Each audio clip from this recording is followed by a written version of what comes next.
మాకేముందని అప్పుడేమన్నా ఆయన ఇచ్చాడు, ఇప్పుడు ఇవ్వట్లేదుగా. రైతు భరోసా లేదు.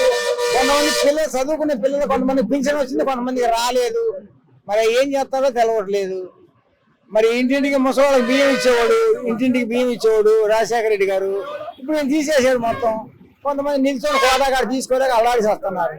కాదండి, ఇప్పుడు ఇంటి దగ్గరకు వచ్చి ఇచ్చి ఆ వ్యాన్లు పెట్టి వాళ్ళకి జీతాలు ఇచ్చి ఇవంతా వేస్ట్ అవుతున్నాయి మనీ అనేసి కొంతమంది అంటున్నారు కదండి. ఏం వేస్ట్ రాని వాళ్ళకి తెలవని వాళ్ళకు ఇప్పుడు పింఛన్లు ఇస్తున్నారు.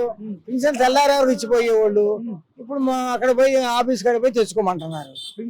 పింఛన్ కూడా కొంతమంది వచ్చిస్తున్నారు, కొంతమంది తెచ్చుకోలేకపోతున్నారు. కాదండి, పింఛన్లు అనేవి ఇంటి దగ్గరికే తీసుకొని వచ్చి ఇస్తామనేసి సచివాలయం స్టాఫ్ తో కాడికి పోవాలి, సచివాలయం తెచ్చుకోవాలి. ఇవ్వకపోతే సచివాలయం ఇస్తున్నారు.